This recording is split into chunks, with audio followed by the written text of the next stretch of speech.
A'udzubillahi minasyaitonirrajim. Bismillahirrahmanirrahim. Assalamualaikum warahmatullahi wabarakatuh. Innal hamdalillah nahmaduhu wa nasta'inu wa nastaghfiruh wa na'udzu billahi min syururi anfusina wa min sayyiati a'malina. May yahdihillahu fala mudhillalah wa may yudlil fala hadiyalah. Ashhadu an la ilaha illallah wahdahu la syarikalah wa ashhadu anna Muhammadan abduhu wa rasuluh. Allahumma salli wa sallim wa barik ala hadzal nabiyil karim wa ala alihi wa sahbihi ajmain. Bapak-bapak pengurus masjid yang saya hormati, alim ulama, tokoh masyarakat, cerdik pandai, bapak ibu, orang tua saya yang saya muliakan, hadirin hadirat yang semoga kita semua senantiasa dirahmati oleh Allah. Kembali kita bersyukur kepada Allah walaupun guyuran hujan cukup lebat, alhamdulillah menjelang maghrib sudah berhenti. Allah masih memberikan kekuatan iman kepada Bapak Ibu semua sehingga ringan langkah menuju majelis ilmu ini. Semoga segala apa yang Bapak Ibu amalkan ini diganti Allah dengan pahala yang berlipat ganda, menjadi sebab dihindarkan kita dari segala musibah, dimudahkan urusan, diberkahi umur insyaallah. Bersolawat kita kepada Rasulullah sallallahu alaihi wasallam dengan ucapan Allahumma sholli ala Muhammad wa ala alihi washabbihi wasallim. Semoga dengan banyak kita bersolawat kita mendapatkan syafaat di yaumil akhir kelak. Tahun ke-6 Hijriah, Pak. Rasulullah bermimpi akan memasuki kota Mekah, tapi tidak ada tahunnya. Cuman Rasulullah bermimpi dia akan masuk kota Mekah. Maka Rasulullah tahun itu juga mengajak sahabat dan orang-orang muslim di Madinah untuk pergi berumrah dan haji ke Mekah. Disinilah kita tahu, Bu, ya, bahwa Rasulullah itu juga diperlakukan Allah seperti manusia biasa. Jadi Rasulullah tidak tahu tahunnya, cuman mimpinya itu gitu. Jadi dibawalah 70 ekor onta, kemudian jumlah orang yang ikut lebih kurang 1.400 orang. Supaya menghindari kesalahpahaman dengan orang Mekah, jadi tidak ada yang boleh membawa satu pun senjata kecuali untuk menyembelih onta. Jadi datang dengan damai rencananya nih, Pak. Begitu sampai di Hudaybiyah, letaknya itu antara Jeddah dan Mekah. Kemudian orang Quraisy rupanya sudah mendapat berita itu, Pak. Banyaklah yang ngompor-ngompori kan, Bu. Mulailah takut mereka, Pak. Waduh, gawat nih. Diutuslah pertama Urwah. Pergilah Urwah menemui Rasulullah, Bu. Begitu menemui Rasulullah, dilihatnya bagaimana patuhnya para sahabat kepada Rasulullah, penghargaan yang tinggi terhadap Rasulullah para sahabat. Maka kata Urwah, balik deh, balik, Pak. Udah usah kalian larang lagi. Aku belum pernah menengok orang setaat itu kepada pemimpinnya. Jadi lebih baik kalian udahlah terima aja lah dia masuk. Akhirnya, Bu, tambah bangkit kekhawatiran, udahlah Suhail bin Ammar suruh maju. Nah, majulah Suhail bin Ammar, Pak. Suhail bin Ammar maju ini ngobrol sama Rasulullah. Nah, disitulah tercetus perjanjian Hudaybiyah. Perjanjian Hudaybiyah itu memang merugikan umat Islam, Pak, seolah-olah. Nah, jadi orang, Bu, ya, kalau ingin menipu, maka Allah akan mengembalikan tipuannya jika yang ditipunya adalah orang-orang yang beriman. Bentuknya menang mereka, Pak. Karena perjanjian itu memang sepertinya tidak adil bagi umat Islam. Pertama, ketika Rasulullah menuliskan perjanjian ini antara Suhail bin Ammar dan Muhammad Rasulullah, langsung diprotes oleh Suhail, Pak. Kami tidak ada ngakui kau sebagai nabi. Tolong coret tuh balik. Masih ngalah Nabi, Pak. Ali coret nama Rasulullah itu ganti dengan Muhammad bin Abdullah.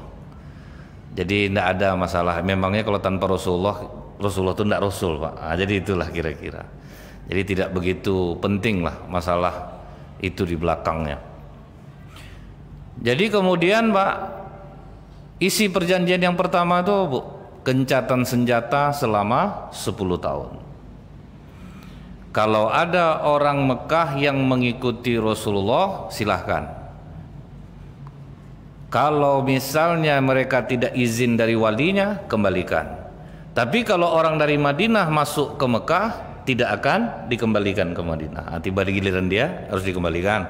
Tiba dari Madinah ke Mekah tidak dikembalikan. Dia kan sama Rasulullah, Pak.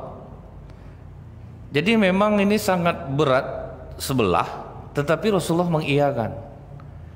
Disinilah kita tahu Rasulullah itu dikaruniai Allah kecerdasan, Pak. Jadi membaca dampak dari perjanjian yang seolah-olah memberatkan Rasulullah ini dan para sahabat, tapi sebetulnya ini menguntungkan. Cuman waktu itu Umar bin Khattab sempat ngamuk juga, Pak. Umar bin Khattab sempat ngamuk dia. Kenapa kau terima ya Rasulullah? Kau tinggal kasih perintah aja kita hancurkan Mekah sekarang ya. Walaupun tidak pakai senjata nih, kita hancurkan Mekah. Rasulullah diam aja.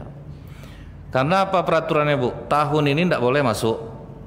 Tahun depan boleh masuk, itu pun boleh 3 hari. Tidak boleh tinggal di Mekah lebih daripada 3 hari. Kan ngeri itu, apa tidak naik emosi sahabat, Pak ya? Awak pula di gini-gini kayaknya nampaknya nih, tuh udah mulai ngamuk tuh, Bu, sahabat semua ya. Tapi Rasulullah berusaha menenangkan para sahabat. Sempat juga Rasulullah sedih, Pak, waktu Rasulullah menyuruh potong rambut kalian. Semua tidak ada yang mau, Bu. Masuklah Rasulullah ke tenda Ummu Salamah. Kata Ummu Salamah, praktekkan aja oleh kau Rasulullah, pasti semua mereka ikut nanti. Nah begitu Rasulullah mempraktekkannya, Pak, baru ikut semuanya. Jadi tadinya tuh bingung dengan perintah itu, Pak. Jadi begitu Rasulullah memulai memotong rambut, maka mereka pun ikut memotong rambut. Nah kembali, Pak, udah jauh-jauh datang, balik lagi. Jadi kadang, Bu ya, orang yang kecewa itu adalah orang yang ingin kejadian seperti apa yang dia inginkan. Itu orang paling kecewa tuh, Pak. Jadi kalau bagi Rasulullah, diginikan aku ini baik juga, tidak ada masalah. Begitulah penyerahan diri kita seharusnya kepada Allah. Apa yang buruk menurut kita belum tentu buruk menurut Allah, Pak. Apa yang baik menurut kita belum tentu baik menurut Allah. Jadi kembalilah ke Madinah. Keuntungannya apa, Pak? Gencatan selama 10 tahun itu membebaskan umat Islam untuk mendakwahkan Islam tanpa ada gangguan sama sekali. Nah disitulah Rasulullah, Bu, mengirim surat kepada raja-raja di sekitar Arab, termasuklah kepada Muqawqis, pembesar negeri Iskandaria Mesir. Nah dikirim surat kepada Muqawqis.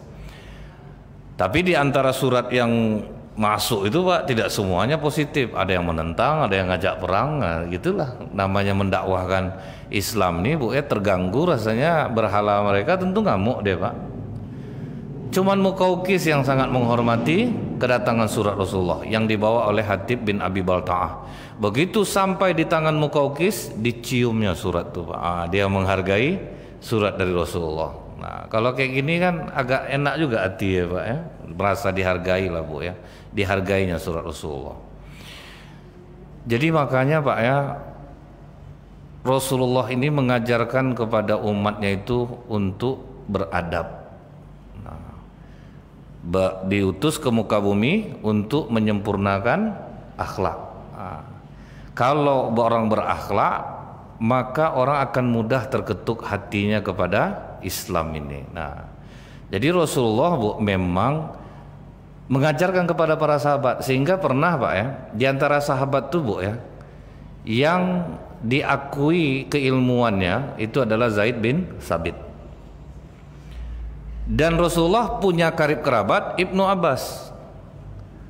Waktu Zaid naik kuda, begitu mau sampai ke tempat Ibnu Abbas langsung memegang tali kekang kuda itu. Segan Zaid, Bu, karena ini yang membawa kerabat Rasulullah, Pak. Jangan Ibnu Abbas, jangan.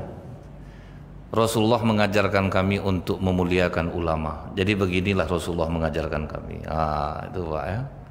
Kemudian Zaid turun dari kuda, disalamnya Ibnu Abbas, diciumnya tangannya, Pak. Terkejutlah Ibnu Abbas, kenapa kau cium tanganku?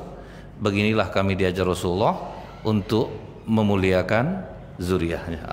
Jadi itulah di sini kita lihat, Bu ya, ada saling menghormati, ada saling menghargai. Misalnya nih, Pak, saya sekarang menganggap Bapak ini orang-orang pintar, makanya saya hati-hati, Pak. Kadang ada ustadz ini kegadang-gadangan gayanya tuh, Pak. Nampak dia tidak ada yang buat catatan, Bu. Udah hebat betul kepala Bapak. Bisa Pak? Ada Pak. Kadang takut kita dengarnya, Bu. Tidak tahu dia orang-orang tua di bawah kadang-kadang Pak kan. Itu tuh yang kadang ustadznya harus beradab, yang dengar pun beradab gitu Pak. Jadi ini kadang-kadang yang ustadz ini dia minta dihargai sendiri aja Pak. Tidak tahu dia bapak-bapak dia di bawahnya kadang-kadang. Saya pernah dengar tuh Bu. Ada ibu-ibu bertanya ke ustadz tuh. Apa jawaban ustadz tuh? Kemana aja ibu dari tadi? Tidak dengar saya ceramah. Kan tidak beradab ustadznya tuh Pak. Masa digitu aja orangnya Pak ya. Jadi inilah Pak. Muqawqis cuman yang menghargai surat Rasulullah, dicium surat itu sekalipun dia tidak mau masuk Islam Pak. Tapi dia menghargai. Sama dengan Rasulullah sayang dengan Mut'im bin Adi. Mut'im bin Adi itu Pak, orang Quraisy, tidak Islam tapi sayang kepada Rasulullah. Dia itulah yang menjamin Rasulullah di Mekah Bu. Sewaktu Rasulullah berdakwah ke Taif, lari, kemudian sampai di Mekah nggak boleh masuk, Mut'im bin Adi inilah yang membela Rasulullah dan keluarganya. Padahal dia tidak Islam. Nah jadi Muqawqis ini dia tidak mau masuk Islam, cuman dikirimnya hadiah untuk Rasulullah. Dan waktu itu tidak menjadi masalah bagi orang Arab Pak. Apa hadiahnya itu? Ada Maryah binti Qibtiyah, kemudian saudarinya bernama Sirin, kemudian ada lagi saudaranya. Jadi bertiga dia pergi. Tapi yang saudara ini laki-laki Pak. Kemudian mereka berangkatlah dari Mesir menuju Mekah. Itu semua istri Rasulullah begini jantungnya Pak. Karena udah tahu nih dapat hadiah. Dua orang budak perempuan, satu orang budak laki-laki dihadiahkan oleh Muqawqis. Nah karena Maria binti Qibtiyah ini ibunya keturunan Romawi Pak, jadi kulitnya itu putih berseri. Jadi begitu sampai di Madinah, bersusun istri Rasulullah, mak cantik nih, bahaya nih dapat lawan kita nih. Gitulah biasa sebetulnya Pak. Jadi makanya jangan dikira dari zaman dulu tuh yang namanya poligami itu pasti ribut Pak. Nggak ada ndaknya Bu, pasti ribut. Kalau Bapak tahan, buat. Kalau enggak, jangan. Naik jantung, kolesterol, darah tinggi dibuatnya itu Pak. Nabi Ibrahim, Siti Sarah dengan Siti Hajar bertengkar. Jadi itu sebetulnya hal yang biasa gitu Pak. Itulah tantangannya. Namanya perasaan perempuan pasti ada rasa cemburunya. Jadi istri-istri Rasulullah begitu melihat Maria binti Qibtiyah Bu, mulai khawatir Pak. Mulai khawatir. Sehingganya Bu ya, ternyata kekhawatiran mereka terjadi Pak. Rasulullah membebaskan Maria binti Qibtiyah, kemudian diperistrinya. Kemudian Sirin diambil oleh Hisan bin Sabit, penyair Rasulullah, tapi penyair dai. Maksudnya Pak, syair-syairnya itu menyampaikan kebaikan. Jadi supaya untuk menutup kecemburuan istri-istri Rasulullah, maka Maria binti Qibtiyah ini ditinggalkan agak jauh sedikit Pak, sebelah timur Madinah. Karena ini agak beda nih Pak, kecantikannya luar biasa lah, muda lagi gitu Bu ya. Dan inilah istri Rasulullah yang pernah membuat Rasulullah tidur di masjid jadinya Pak.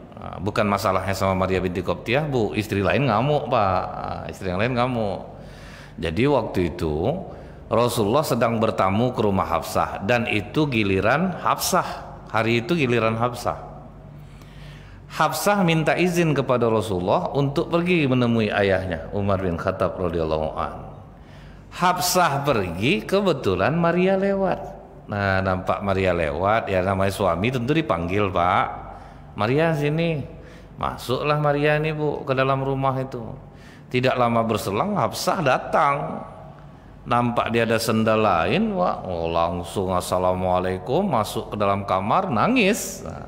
Nangis Hafsah Bu. Maria pun lari keluar.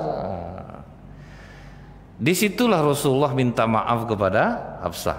Jadi Rasulullah tuh Pak, sosok suami yang tidak egois. Jadi kalau memang salah ya ngaku gitu Pak. Rasulullah mengakui salahnya. Maafkan aku Hafsah. Aku yang memanggil Maria tadi masuk ke dalam.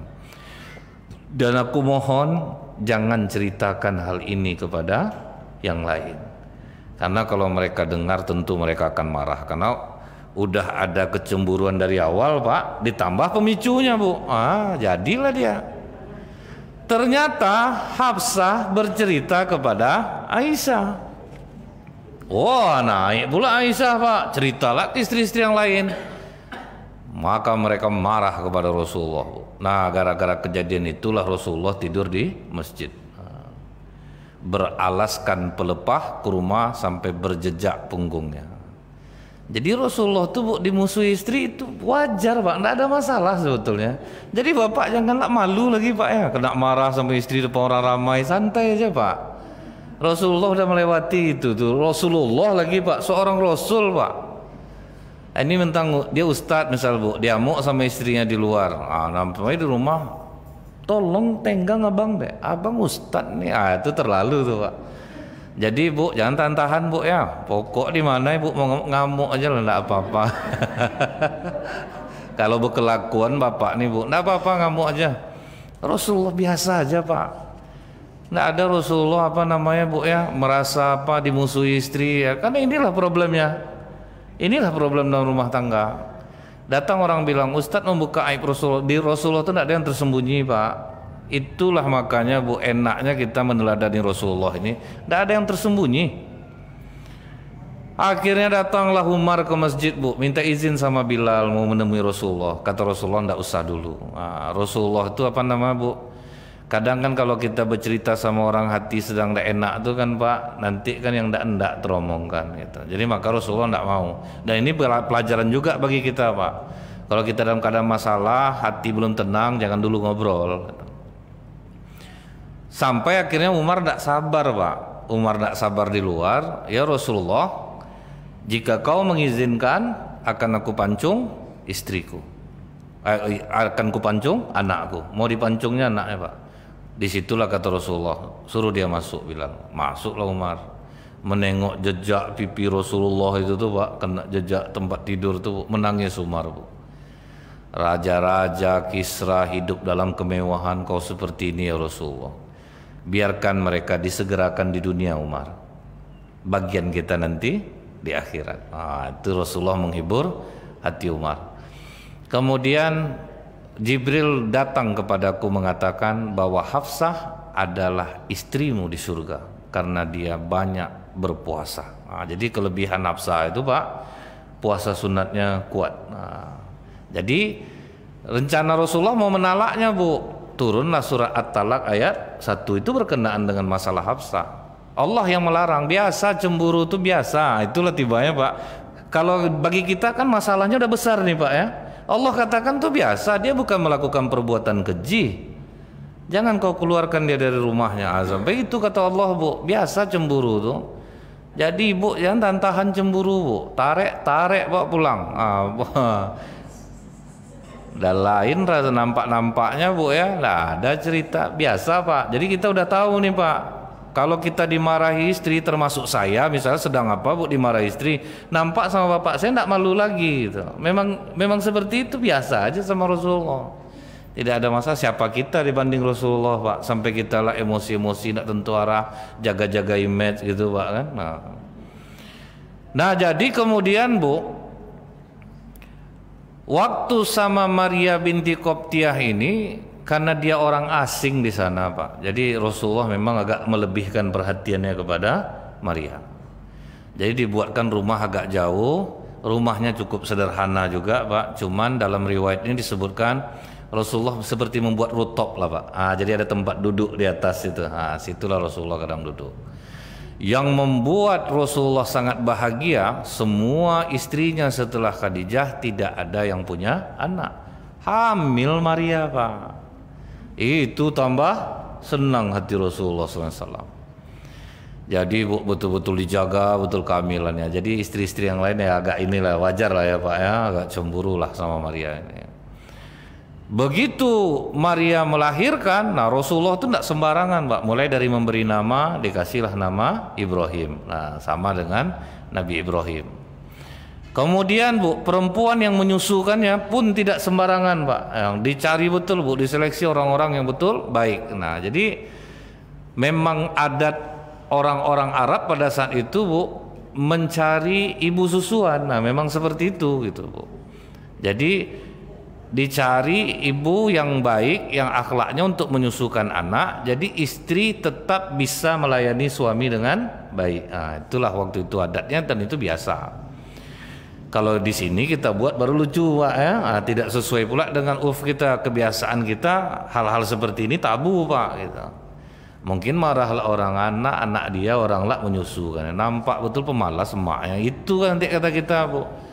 Orang kita ini dia tidak biasa dengan hal seperti ini. Nah, jadi memang Rasulullah itu, Bu, juga tidak membantai kebiasaan suatu tempat gitu, Bu. Jadi Rasulullah tuh mana yang kebudayaan itu yang salah, itu yang diarahkan bagaimana supaya ini tidak menjadi menentang syariat gitu. Begitu juga misalnya nih, Pak, Imam Ahmad bin Hambal, dia sholat di suatu tempat, ternyata tempat itu tidak mengamalkan sholat sunat antara azan dan iqamah maghrib. Karena dia sudah biasa melakukannya, sholat dia, Pak. Dia salam, ditengoknya orang tidak ada yang sholat. Mulai saat itu selama Imam Ahmad di sana tidak diamalkannya sholat sunat antara azan dan iqamah maghrib, karena dia tahu kebiasaan masyarakat tempatan tidak seperti itu. Nah, jadi tidak ada masalah semua, Bu, ringan aja sebenarnya, Pak, nggak ada yang jadi masalah. Kayak di Bukit Tinggi, Bu, azan iqamah maghrib, azan iqamah isya, nggak ada sholat sunat, Pak. Jadi rata-rata di Bukit Tinggi itu habis azan isya langsung qomat. Tidak mungkin lah kita protes, Pak, ya. Ada dalam hadis antara azan dan iqamah itu ada sholat sunnah. Tidak mungkin lah seperti itu, Pak. Itu kebiasaan. Jadi enak kita nih, Bu, di mana kita sholat bisa, tidak ada jadi masalah, Pak. Mau imam menzaharkan bismillah oke, tidak pun tidak mengapa. Imamnya zikir oke, tidak zikir pun tidak masalah. Nah, jadi aman gitu ya dia. Nah, Rasulullah tidak memberangus budaya yang memang tidak bertentangan dengan syariat. Nah, jadi, Pak, ya, begitu sudah lahir anak Rasulullah ini, wah, itu sering digendong-gendong Rasulullah, Pak. Jadi kalau Rasulullah sedang gendong anak itu, Bu, istri yang lain nutup pintu rumah, Pak. Ditutup pintu rumah, dan itu sahih, Pak, riwayatnya. Mereka itu iri gitu, Pak. Ya, iri cemburu lah, Bu, ya. Nah, jadi ternyata cemburu sama iri itu bentuknya definisinya sama tapi berbeda, Pak. Mereka tuh tidak benci, cuman ya aku nggak bisa ngasih anak gitulah, Pak. Apalagi Ummul Mukminin Aisyah, kalau nampak Rasulullah dari jauh gendong Ibrahim, Pak, langsung tutup pintu. Tidak ada yang mau keluar gitu. Bayangkan, Bu, perasaan Rasulullah sedang bahagia-bahagianya, umur 1,5 tahun Ibrahim meninggal dunia. Lihat, Bu, Rasulullah pun tidak tahu dia bahwa anak ini akan diambil oleh Allah. Nah, jadi di sisi lain Rasulullah itu manusia biasa juga. Cuman waktu Ibrahim ini meninggal, Bu, terjadi gerhana, Pak. Datang orang menyangkut pautkan, ngamuk Rasulullah, Pak. Tidak ada hubungannya gerhana dengan, kalau kita kan suka menyangkut-nyangkutkan itu, Pak. Pas ada orang meninggal hujan hari ini betul-betul baik, mati bapak tuh, mendung hari lalu. Padahal memang musim hujan, Pak. Misal pas musim hujan sekarang nih, Bu, kan. Tapi kadang itu tuh, Pak, ya, kita tuh selalu mengait-ngaitkan dan dicocok-cocokkan cocok gitu, Pak. Kalau dicocok-cocokkan cocok jadinya. Nah, itu tuh yang dihindarkan oleh Rasulullah, tidak ada hubungan gerhana dengan kematian anak ini. Nah, saat itulah, Bu, Rasulullah menangis. Waktu Rasulullah menangis itu Abdurrahman bin Auf sempat mempertanyakan, "Ya Rasulullah, bukankah engkau melarang kami menangis?" Maka kata Rasulullah, "Tangisan itu adalah rahmat dan kasih sayang Allah. Yang aku larang kalian meratap." Jadi kalau Bapak melihat ada orang menangis si mayat, jangan dilarang, Pak. Ini kadang-kadang, jangan nanti apa mayat tuh. Jangan nangis. Sibuk lah orang melarang dia nangis. Gimana mau melarang orang nangis? Dia keluar sendiri, Pak. Mau dilarang lah dia nangis. Biarkan dia menangis. Tapi pas dia meratap, itu yang dilarang. Jangan meratap, Bu. Itu yang dilarang, Pak. Onde, Bang, umur aku 34 tahun baru, Bang. Dulu banyak yang mau sama aku tinggalkan gara-gara Abang. Kaya-kaya orang tuh dari Abang. Ini udah mau sama Abang, udah miskin, buruk, mati pula Abang. Tuh. Itu meratap, Bu, itu yang tidak boleh gitu. Tapi kalau nangis boleh Pak. Rasulullah pun tidak menyalahkan Bu, silakan nangis. Rasulullah aja nangis. Itulah bentuk kelembutan hati. Orang mau menangis tuh Pak, itulah bentuk kelembutan hati. Justru kalau kita tidak pernah nangis tuh, itu yang patut dipertanyakan Pak. Berarti keras hati kita tuh kalau kita tidak pernah menangis. Nah jadi Bu ya, meninggal Ibrahim, semua anak Rasulullah laki-laki berpulang kepada Allah, dan Rasulullah masih hidup ketika anaknya berpulang semua Bu. Qasim, Abdullah, Ibrahim, itu kan Rasulullah masih hidup Pak, kecil-kecil meninggalnya. Pernah Rasulullah bahagia Bu, waktu Utsman bin Affan sama Ruqayyah melahirkan anak, waktu hijrah ke Habasyah, itu sempat senang Rasulullah Pak, punya cucu laki-laki gitu. Nah rupanya umur 6 tahun meninggal Pak. Nah itu sedih lagi itu Rasulullah tuh, anak dari Utsman bin Affan dengan Ruqayyah gitu. Itu sedih betul Rasulullah, karena masalahnya sepele Pak, dicakar ayam.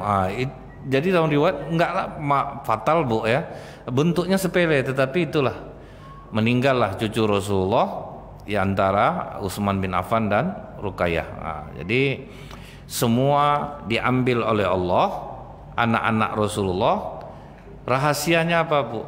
Karena Allah ingin jangan sampai terburuk nanti nama Rasulullah oleh anaknya. Kalau dia taat, dia takut dikultuskan orang. Nggak usah itu loh, cucu Rasulullah aja Pak begitu diagungkan oleh Syiah. Ibu tahu enggak kalau mau ziarah ke makam Hasan itu, Husain itu Pak ya, itu merangkak dan lidah ini mesti menjilat tembok itu Bu. Begitulah tuh cucu itu Pak. Kalau sebab anak Rasulullah gimana Pak? Tentu kepala diantuk-antukan situ Pak ya, jadi tangga. Ini dijilat loh Bu, tembok itu dijilat. Dan itu bukan hoax. Bapak tengok aja kalau orang Syiah ziarah ke makam Husain itu. Nah jadi Bu ya,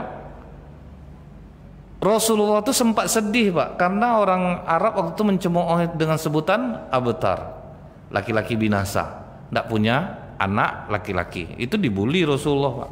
Netizen zaman dulu lebih parah daripada sekarang lagi Pak. Netizen sekarang Bu tulisan itu Pak, mulut, gaya, cemoohan masuk semuanya. Jadi Rasulullah sempat sedih, makanya turunlah surat Al-Kautsar itu Pak. Jadi sebetulnya Al-Kautsar itu bukan berkaitan dengan perintah kurban tuh Pak. Itu kesedihan Rasulullah karena diejek abtar. Makanya Allah katakan inna a'tainakal kautsar. Aku sudah memberikan nikmat yang banyak kepadamu. Udah usah itu yang kau pikirkan. Jangan kesedihan itu yang kau pikirkan. Aku tuh memberi nikmat yang banyak kepadamu. Jadi situ Rasulullah terhiburnya Bu. Inna syani akahuwal abtar. Sesungguhnya siapa yang membenci kamu, mereka yang binasa. Dibalikkan kalimat binasa itu kepada orang-orang yang mencemooh Rasulullah. Sedih juga Rasulullah Pak, anak-anaknya meninggal itu Bu ya.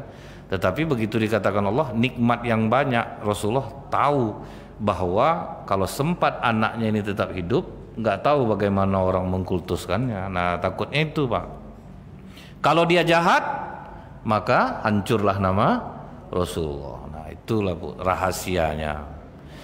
Nah setelah itu Bu, tahun ke-7 Hijriah terdengar kabar sedih dari Rasulullah oleh Rasulullah mengenai tentang Ramlah binti Abu Sufyan, anak musuh bebuyutan Rasulullah yang ikut Islam dari awal, perempuan Pak, suami istri. Jadi dia dan suaminya, jadi nama suaminya ini Ubaidillah bin Jas.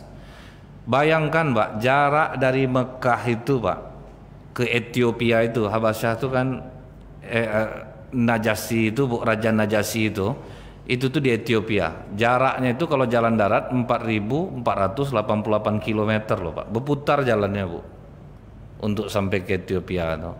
Begitu jarak yang ditempuh, sedang dalam keadaan hamil Pak. Begitu mereka Bu menerima Islam nih. Jadi memang berat lah ya Pak perjuangan pada saat itu tuh Bu. Apalagi kendaraan tidak semodern sekarang, betul-betul berkayuh Pak tibanya. Kapal tuh berkayuh. Dari situlah mereka berangkat ke Ethiopia Bu. Rupanya sudah lahir anaknya, dikasih Habibah nama anak dari Ramlah binti Abu Sufyan ini. Maka dia terkenal dengan sebutan Ummu Habibah.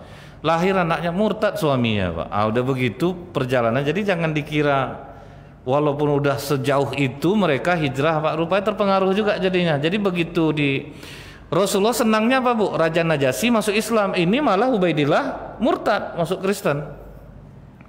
Dan Raja Najasyi ini adil, Bu. Mau orang Kristen, mau orang Islam, ditampungnya di tempat dia itu. Tidak ada jadi masalah sama dia. Cuman Ummu Habibah malu betul, Pak. Kok bisa murtad suaminya? Nah, itulah, Bu, ya. Allah ini maha membolak-balikkan hati. Jadi kadang-kadang terasa kuat penderitaan, terasa apa, udah rajin sholat kok penderitaan tidak habis-habis gitu, Pak, kan. Padahal, Bu, ya, para ulama dulu berdoa, ya Allah, jika kesengsaraan membuat aku dekat kepadamu, berikan kesengsaraan untukku. Dan bila sebuah kenikmatan membuat aku jauh darimu, jauhkan nikmat itu dariku. Itu, Bu. Jadi kadang orang banyak putus asanya itu, Bu. Jadi kecewakan orang, jadi tipu orang pada dia rajin sholat, rajin itu yang banyak tuh, Pak, akhirnya melenceng jadinya. Percuma juga kita Islam, udah menderita, kita tambah menderita kita lagi. Tapi Ummu Habibah tetap teguh di dalam Islam. Nah, Rasulullah mendengar kabar itu sedih Rasulullah, Bu. Mengenang perjuangan dia untuk berangkat dalam keadaan hamil tuh, Pak. Menempuh jarak yang begitu jauh, tidak taunya sampai di sana suami masuk Kristen, dia tinggal sendiri. Jadi dia malu sama imigran Muslim lainnya, Pak. Betul, memang banyak imigran Muslim di sana, tetapi dia jadi malu, merasa terasing. Maka Rasulullah menyurati Raja Najasyi, tolong sampaikan kepada Ramlah bahwa aku akan menikahinya. Dikasih tahulah sama budaknya oleh Raja Najasyi, Bu, tolong kau sampaikan kepada Ramlah bahwa Nabi Muhammad akan menikahi dia. Datanglah, Pak, pembantu ini, pergi dia ke tempat Ummu Habibah, disampaikannya lah berita ini, langsung lenyap seluruh kesusahan. Rupanya dibayar Allah, Nabi yang akan memperistri dia. Nah, itulah buah kesabaran dia tuh, Pak. Jadi makanya kadang banyak, Bu, ya, niat laki-laki ini menikah lagi itu sebetul baik, tapi itu Rasulullah. Kalau bapak ragu saya, Pak, termasuk saya nih, Pak, kan. Nah, kalau misalnya menginginkan itu gitu, Bu, ya, ragu orang, Pak. Kadang, Bu, ya, yang kedua itu lebih cantik, lebih apa pula daripada istri. Abang mengikuti sunnah deh. Kasihan kita nengok. Tidak usah percaya, Bu. Agak ragu kita, Pak. Rasulullah tuh, Bu, betul-betul bersimpati dikarenakan keadaan Ummu Habibah terasing. Akhirnya dibayar Allah kesabarannya dengan dia menikah dengan Nabi. Saking senangnya Ummu Habibah, maka akan kita lanjutkan minggu keempat bulan depan. Subhanakallahumma bihamdika asyhadu alla ilaha illa anta astaghfiruka wa atubu ilaik. Assalamualaikum warahmatullahi wabarakatuh.